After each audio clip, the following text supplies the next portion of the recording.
नमस्कार दोस्तों, मैं सुभाष चंद्र सुडा हमारे YouTube channel Subhash Chandra success point fest पर आप सभी दोस्तों का बहुत बहुत स्वागत करता हूं, हार्दिक अभिनंदन करता हूं। दोस्तों, हमारे यूट्यूब चैनल पर आज का हमारा टॉपिक रहेगा महाराज शिवाजी। शिवाजी महाराज के बारे में हम जानेंगे आज के वीडियो के अंदर। इनका जन्म 1627 में हुआ और इनकी मृत्यु 1680 ईस्वी में हुई। शिवाजी महाराज को हम हिंदू सम्राट कह सकते हैं क्योंकि ये हिंदुओं के सर्वोपरि राजा माने जाते हैं। शिवाजी मराठा सरदार शाहजी भोंसले व जीजाबाई की संतान थे। उनका जन्म 20 अप्रैल 1627 को पूना महाराष्ट्र के समीप शिवनेर के पहाड़ी किले में हुआ था। शिवाजी का बाल्यकाल संरक्षक दादा कोंडदेव की देखरेख में पिता से दूर माता जीजाबाई की गोद में बीता। बालक शिवाजी को अपनी माता तथा संरक्षक द्वारा हिंदू धर्मशास्त्रों के साथ सैनिक शिक्षा भी दी गई। शिवाजी ने बाल्यावस्था में ही रामायण, महाभारत तथा दूसरे हिंदू शास्त्रों का पूर्ण ज्ञान प्राप्त कर लिया। 12 वर्ष की आयु में उन्हें अपने पिता की जागीर पुनः प्राप्त हो गई। आगे हम बात करते हैं बीजापुर के विरुद्ध सैन्य अभियान की। तो शिवाजी ने अपने जीवन काल के प्रारंभिक सैन्य अभियान बीजापुर राज्य के विरुद्ध किए। इस समय बीजापुर का सुल्तान मोहम्मद आदिल शाह लंबी समय के बाद मृत्यु शैया पर पड़ा था और राज्य अस्त व्यस्त दशा में था। बीमारी के 1646 ईस्वी में शिवाजी ने बीजापुर के तोरण नामक पहाड़ी किले पर अधिकार कर लिया। तो बीमारी के कारण जो मोहम्मद आदिल शाह था उसकी मृत्यु हो गई। इस किले से उसे 2 लाख होन का खजाना मिला। शिवाजी ने इस धन से अपनी सेना का विस्तार किया और तोरण किले से 5 मील पूर्व में मुरुम्बगढ़ के क्षत विकसित दुर्ग को नया रूप देकर उसे राजगढ़ नाम दिया।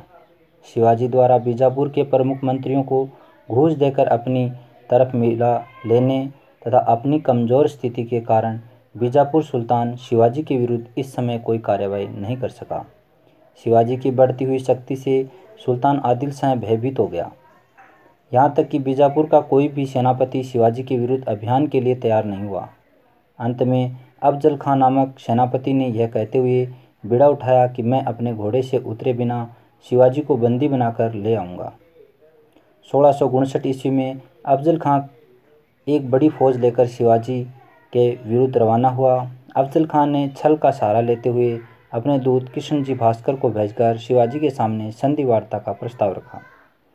शिवाजी ने अफजल खां के छिपे हुए मंतव्य को समझ लिया और सावधानी के साथ वार्ता के लिए अपनी स्वीकृति दे दी। निश्चित दिन शिवाजी वस्त्रों के नीचे कवच और लोहे की टोपी पहनकर अफजल खां से मिलने पहुँचे। अपने बाएं हाथ में बाघ नख और सीधी बाएं में बिछवा नामक तेज कटार छुपा रखे थे। मुलाकात के दौरान अफजल खां ने शिवाजी को गले लगाते हुए समय गर्दन दबोचकर तलवार से वध करने का प्रयास किया, किंतु शिवाजी का कुछ नहीं बिगाड़ सका। उसी समय शिवाजी ने बाघ नख का प्रयोग कर अफजल खां को मार डाला। अफजल खां के मरते ही इधर उधर जंगलों में छिपे हुए मराठा सैनिकों ने आक्रमण कर बीजापुरी सेना को उखड़ेड़ दिया। इस घटना ने शिवाजी की प्रतिष्ठा में अद्वितीय वृद्धि कर दी। अफजल खां के बाद भी बीजापुर के शिवाजी के विरुद्ध अनेक अभियान चले, किंतु कोई लाभ नहीं हुआ। शिवाजी और मुगल। शिवाजी की बढ़ती हुई शक्ति को देखकर औरंगजेब को बहुत चिंता हुई। उसने शिवाजी के दमन के लिए अपने मामा शाइस्ता खां को दक्षिण का सूबेदार नियुक्त किया। शाइस्ता खां ने शीघ्र ही पूना पर अधिकार कर लिया और वहीं से शिवाजी के विरुद्ध कार्यवाही का संचालन करने लगा। शाइस्ता खां पूना के उसी महल में ठहरा हुआ था जहां शिवाजी ने अपना बचपन बिताया था। 15 अप्रैल 1663 की संध्या शिवाजी लगभग 400 सैनिकों के साथ पूना पहुंचे। जब वे शाइस्ता खां के निवास स्थान के पास पहुंचे तो मुगल रक्षकों ने उन्हें टोका। सेना के ही मराठे सैनिक हैं और अपने अपने स्थान पर जा रहे हैं। अर्धरात्रि के समय शिवाजी ने अपने सैनिकों के साथ शाइस्ता खां के डेरे पर मार काट आरंभ कर दी। शाइस्ता खां की एक उंगली कट गई, किंतु वह रात्रि के अंधकार का फायदा उठाकर भागने में सफल रहा। उसके एक पुत्र और 6 पत्नियों सहित अनेक मुगल सैनिक इस अभियान में मारे गए। औरंगजेब को जब इस अभियान की जानकारी मिली तो उसके क्रोध का ठिकाना नहीं रहा। उसने शाइस्ता खां को उसकी असफलता के दंड देने के अभिप्राय से बंगाल भेज दिया। शाइस्ता खां के बाद औरंगजेब ने शिवाजी के दमन के लिए साहिबजादा मुअज्जम और मारवाड़ के जसवंत सिंह को भेजा, किंतु वे भी इस उद्देश्य में असफल रहे। इससे शिवाजी का हौसला बढ़ा और वह निर्भय होकर मुगल प्रदेशों को लूट मार करने लगा। जनवरी 1664 ईस्वी में उसने सूरत के समृद्ध नगर को लूट लिया। इस लूट से शिवाजी को 1 करोड़ रुपए के आभूषण, रत्न आदि हाथ लगे। अब औरंगजेब ने आमेर के कुशल कूटनीतिज्ञ मिर्जा राजा जयसिंह के साथ सेनानायक दिलेर खां और ताज खां को भेजा। मिर्जा राजा जयसिंह ने कहा था कि हम उसे वृत्त के घेरे में ही की तरह बांध लेंगे। कूटनीतिज्ञ जयसिंह ने शिवाजी के विरोधियों को ही नहीं अपितु प्रलोभन देकर अनेक मराठों को भी अपने पक्ष में कर लिया। मराठा राज्य पर आक्रमण करते हुए उसने शिवाजी को पुरंदर के किले में घेर लिया। विवश शिवाजी को जून 1665 ईस्वी को जय सिंह के साथ पुरंदर की संधि करनी पड़ी।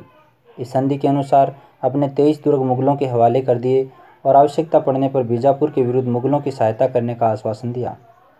शिवाजी को व्यक्तिगत रूप से दरबार में उपस्थित होने के लिए बाध्य नहीं किया गया। इस संधि के समय फ्रांसीसी यात्री बर्नियर भी मौजूद था। संधि की धाराओं में स्पष्ट उल्लेख था कि शिवाजी को मुगल दरबार में उपस्थित होने के लिए बाध्य नहीं किया जाएगा।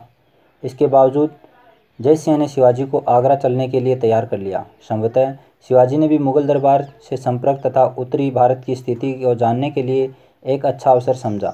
मई 1666 ईस्वी में शिवाजी को उचित सम्मान नहीं मिला और वह औरंगजेब के सामने उपस्थित हुए और उनका जो व्यवहार देखकर मनसबदारों की तृतीय पंक्ति में उनको खड़ा कर दिया। शिवाजी ने देखा कि जसवंत सिंह उनके सामने खड़ा है तो दुखी होकर कहा, जिस जसवंत सिंह की पीठ मेरे सैनिकों ने देखी थी, मुझे उसके पीछे खड़ा होना पड़ रहा है। दरबार में सम्मानजनक व्यवहार न मिलने पर नाराज शिवाजी वहां से राम सिंह मिर्जा राजा जय सिंह का पुत्र के निवास पर लौट आए। औरंगजेब ने शिवाजी को जयपुर भवन में बंदी बना लिया और मार डालने का निश्चय किया। इस गंभीर स्थिति में भी शिवाजी ने अपने धैर्य को नहीं खोया और मुगलों के चंगुल से बच निकलने का उपाय खोजने लगे। शिवाजी ने बीमार होने का बहाना किया और हिंदू परंपरा के अनुसार दीन दुखियों को मिठाई, फल आदि दान देना आरंभ कर दिया। प्रतिदिन बंदीगृह में मिठाई और फलों के टोकरे आने लगे। शुरू में तो पहरेदार टोकरों को गहन छानबीन करते थे, किंतु बाद में काफ़ी लापरवाह हो गई। अवसर देखकर शिवाजी अपने पुत्र संभाजी के साथ इन टोकरों में बैठकर बंदीगृह से निकलकर महाराष्ट्र पहुंचने में सफल हो गए। बंदी जीवन का कठिन यात्रा के कारण शिवाजी का स्वास्थ्य काफ़ी गिर गया। उधर नया मुगल सूबेदार मुअज्जम आराम तलब आदमी था और उनका सहयोगी जसवंत सिंह शिवाजी से सहानुभूति रखता था। दोनों पक्ष इस समय युद्ध विराम चाहते थे। 1667 में जसवंत सिंह की मध्यस्थता से मुगल मराठा संधि संपन्न हो गई, जिसके अनुसार औरंगजेब ने शिवाजी को स्वतंत्र शासक स्वीकार कर राजा की उपाधि को मान्यता दे दी। संधि के बावजूद औरंगजेब शिवाजी के विरुद्ध चाल चलने से बाज नहीं आया। इस कारण 1670 ईस्वी में शिवाजी ने सूरत को पुनः लूट लिया और अपने खोए हुए प्रदेशों पर अधिकार करना आरंभ कर दिया। राज्याभिषेक की बात करें तो शिवाजी ने बनारस के गंगा भट्ट नामक ब्राह्मण को बुलाकर जून 1674 ईस्वी को राजधानी रायगढ़ में अपना राज्याभिषेक करवाया और छत्रपति, हिंदू धर्मोद्धारक, गो ब्राह्मण प्रतिपालक आदि उपाधियां धारण की। तो ये तीनों उपाधियां महाराज शिवाजी को प्राप्त हैं। सबसे पहली उपाधि है छत्रपति महाराज शिवाजी, दूसरी है हिंदू धर्मोद्धारक, तीसरी है गो ब्राह्मण प्रतिपालक। शिवाजी के अंतिम दिन चिंता में ही बीते। एक तरफ तो वे अपने पुत्र संभोजी के मुगलों की शरण में जाने से दुखी थे, दूसरी तरफ उनकी पत्नी सोयराबाई अपने पुत्र राजा राम को उत्तराधिकारी बनाने के लिए षड्यंत्र रच रही थी। इन परिस्थितियों में अप्रैल 1680 ईस्वी में शिवाजी की मृत्यु हो गई। शिवाजी ने देश के लोगों में नवजीवन का संचार करने तथा स्वतंत्र हिंदू राज्य की स्थापना के उद्देश्य से आजीवन संघर्षरत रहे। एक बड़ी सीमा तक वे अपने उद्देश्य में सफल रहे। सर जदुनाथ सरकार के अनुसार शिवाजी हिंदू प्रजाति का अंतिम प्रतिभा संपन्न व्यक्ति और राष्ट्र निर्माता शासक था। जिस समय वह महाराष्ट्र के रंगमंच पर आए, उस समय मराठे विदेशी शासकों के अधीन दक्षिण में सर्वत्र बिखरे हुए थे। शिवाजी ने उन्हें संगठित कर सिद्ध कर दिया कि वे एक राज्य की स्थापना ही नहीं अपितु एक राष्ट्र का निर्माण कर सकते हैं। मुगलों का कड़ा प्रतिरोध कर उन्होंने मराठा स्वराज्य की स्थापना की। बात करते हैं शिवाजी की धार्मिक नीति। विद्वान ब्राह्मणों को प्रोत्साहन देने के लिए उन्होंने एक पृथक धनराशि की व्यवस्था की थी। आग्रही हिंदू होने के कारण शिवाजी एक धर्म सहिष्णु शासक थे। उन्होंने अपनी मुस्लिम प्रजा को विचार और नमाज की पूरी स्वतंत्रता दे रखी थी तथा मुसलमान फकीर व पीरों को समान रूप से आर्थिक सहायता भी प्रदान की। उन्होंने कैलोसी के बाबा याकूत के लिए आश्रम बनवाया। युद्ध अभियानों के समय उनके सैनिकों के हाथ अगर कुरान लग जाती थी तो वे उसे अपने मुस्लिम साथियों को पढ़ने के लिए दे देते थे। मुस्लिम इतिहासकारों काफी खां ने शिवाजी की धर्म सहिष्णुता व हमले में मिली हुई मुस्लिम महिलाओं व बच्चों के प्रति किए गए सम्मानजनक व्यवहार की प्रशंसा की है। कल्याण के बीजापुरी गवर्नर मुल्ला अहमद नवायत की सुंदर पुत्र वधू को मराठा सेना ने लूट के साथ शिवाजी को भेंट करना चाहा था, किंतु शिवाजी ने उसे वस्त्र आभूषण सहित सह सम्मान बीजापुर वापस भिजवा दिया। राज्य सेवा में भी उन्होंने धर्म के आधार पर कोई भेदभाव नहीं किया और मुसलमानों को सेना तथा जहाजी बेड़े में विश्वसनीय पदों पर नियुक्त किया था। हिंदू स्वराज्य की बात करें तो इतिहासकार सरदेसाई के अनुसार शिवाजी महाराष्ट्र तक सीमित न रहकर भारत में स्वराज्य की स्थापना करना चाहते थे। इस कथन के पक्ष में निम्नलिखित बातें भी महत्वपूर्ण हैं। सबसे पहली बात है 1645 ईस्वी में के आरंभ में शिवाजी ने दादाजी नरस प्रभु को हिंदवी स्वराज्य की योजना के संबंध में लिखा था, जिससे उनका अभिप्राय संपूर्ण भारत के हिंदुओं को धार्मिक स्वतंत्रता दिलाना था। विचारशील व क्रियाशील मराठाओं ने उनके विचारों को इसी संदर्भ में समझा। शिवाजी द्वारा 2 नंबर बात करते हैं तो चौथ व सरदेशमुखी करों की वसूली संपूर्ण भारत में राज्य विस्तार का ही साधन थे। शिवाजी के आगरा जाने का उद्देश्य अपनी आंखों से उत्तरी भारत की दशा देखकर यह जानना था कि क्या उत्तरी भारत मुगल साम्राज्य के पंजे से मुक्त होने के लिए तैयार है। आगे बात करें तो मुगलों से युद्ध करते समय शिवाजी ने राजपूत राजाओं से संघर्ष के स्थान पर मेलजोल की नीति अपनाई।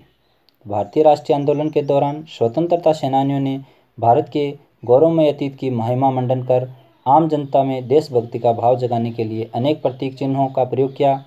उनमें मराठा जननायक शिवाजी की स्मृति में लोकमान्य बाल गंगाधर तिलक द्वारा 1895 ईस्वी में प्रारंभ किया गया शिवाजी उत्सव काफ़ी प्रसिद्ध रहा है। ये महाराष्ट्र राज्य के लिए गौरवमयी और मराठा सरदारों के लिए गौरवमयी एक स्मृति है। महाराज छत्रपति शिवाजी के जो कार्य हैं वो मराठा जो हैं उनके लिए एक प्रेरणास्पद और हिंदू जो राजा हैं उनके लिए प्रेरणा स्रोत रहेंगे हमेशा। तो यही थी महाराज शिवाजी छत्रपति शिवाजी की जीवनी के बारे में छोटी सी पेशकश। आपको कैसी लगी? अच्छी लगी तो हमारे YouTube चैनल को आप लाइक करें, शेयर करें, सब्सक्राइब करें और हमारे चैनल को आगे बढ़ाने में हमारा पूरा सहयोग करें। जय हिंद दोस्तों, जय माँ सरस्वती। स्वस्थ रहें, खुश रहें। जय हिंद।